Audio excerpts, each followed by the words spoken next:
बिस्मिल्लाहिर्रहमानिर्रहीम। अस्सलाम वालेकुम। कैसे हैं आप सब लोग? उम्मीद करती हूँ सब खैरियत से होंगे। आज हम बनाएंगे अरबी गोश्त का सालन बग़ैर प्याज के, बहुत ही मज़ेदार, इंतहाई खूबसूरत कलर के साथ।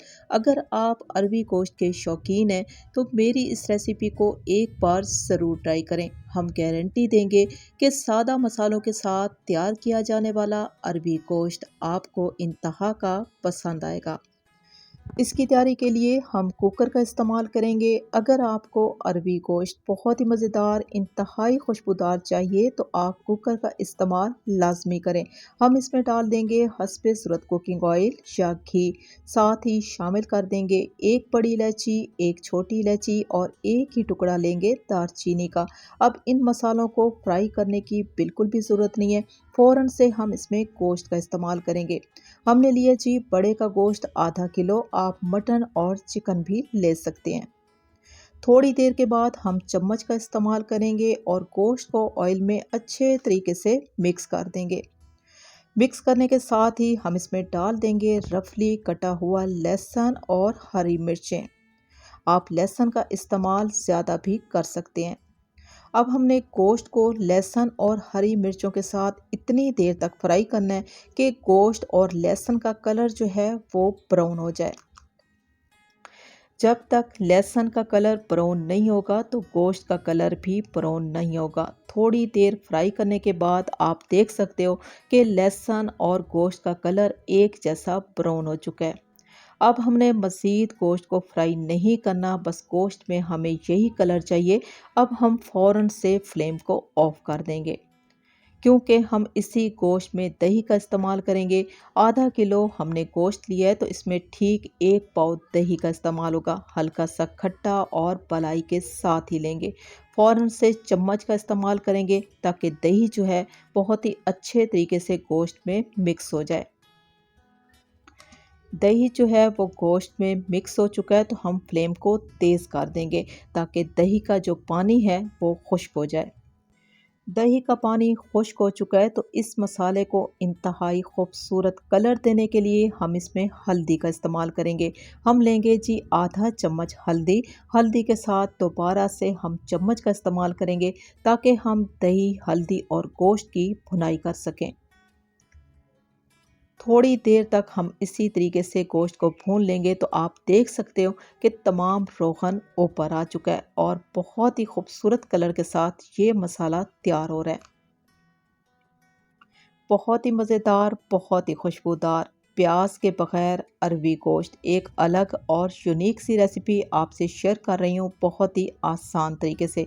अब हम इसी मसाले में डाल देंगे बहुत ही कम मिकदार में नमक और साथ ही हम इसमें शामिल कर देंगे पानी। लेंगे हम 1 गिलास से सवा गिलास तक ताकि गोश्त जो है वो 80% तक टेंडर हो जाए।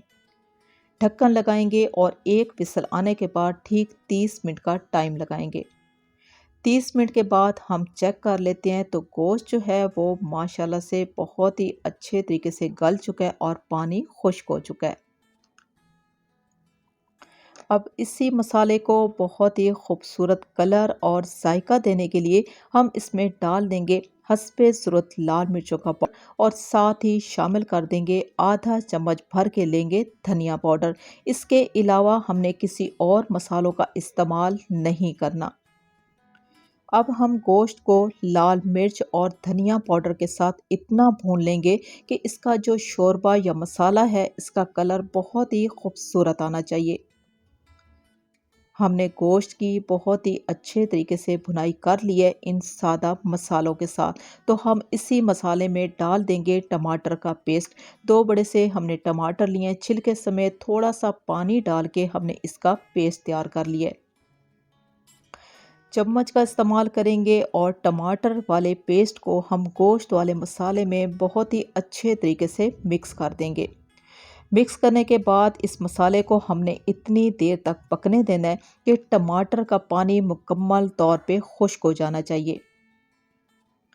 थोड़ी देर पकने के बाद आप देख सकते हो कि टमाटर का पानी खुश्क हो चुका है तो हम इसमें डाल देंगे चंद हरी मिर्चें। अभी हम टमाटर को थोड़ी देर के लिए इस मसाले में भून लेंगे ताकि टमाटर का जो कच्चापन है वो ख़त्म हो जाए। टमाटर का पेस्ट शामिल करने के बाद हमने इस तरीके से इस मसाले की भुनाई करनी है कि खुशबू बहुत ही अच्छी सी आनी चाहिए। खुशबू बहुत ही कमाल की आ रही है तो हम इसमें डाल देंगे अरबी। हमने लिए जी आधा किलो अरबी। अच्छे तरीके से साफ़ करने के बाद हमने अरबी की कटिंग इस तरीके से की है। अरबी को शोरबे वाला जब तैयार किया जाता है तो इसकी जो कटिंग है सेम आलू की तरह की जाती है और अरबी जो होती है वो थोड़ी सी बड़ी ली जाती है। अब हम क्या करेंगे, हम अरबी को इस मसाले में इतनी देर तक भून लेंगे जब तक ये अरबी मसाले से अलग नहीं हो जाएगी। क्योंकि अरबी में जब तक लेस होती है तो वो मसाले के साथ चिपकी रहती है। जब इसकी लेस ख़त्म हो जाती है तो ये मसाले से अलग हो जाती है। अरबी को ठीक 5 मिनट तक हमने इस मसाले में इतनी देर तक भून लिया कि ये अरबी मसाले से अलग होना शुरू हो गई है। क्योंकि जब तक अरबी में लेस रहेगी तो वो मसाले के साथ चिपकी रहेगी। अब मसाला गाढ़ा होना शुरू हो गया है और पेंदे से लगना भी शुरू हो गया है। तो इसका मतलब है कि हमने अरबी और गोश्त की भुनाई करते हुए कोई कंप्रोमाइज़ नहीं किया। अभी ये अरबी गोश्त शोरबे के लिए तैयार हो चुका है तो हम इसमें पानी का इस्तेमाल करेंगे। पानी के साथ ही हम इसमें डाल देंगे 1 चम्मच पिसा हुआ अदरक और अदरक को पानी में अच्छे तरीके से हमने हल कर देना है। आधा किलो गोश्त और आधा किलो अरबी गोश्त के लिए हम ठीक ½ लीटर पानी का इस्तेमाल करेंगे। ढक्कन लगाएंगे और एक विसल आने के बाद हम फ्लेम को स्लो कर देंगे और 10 मिनट का टाइम लगाएंगे। 10 मिनट के बाद हम चेक कर लेते हैं तो माशाल्लाह से आप ज़रा अरबी गोश्त की लुक चेक कर लें।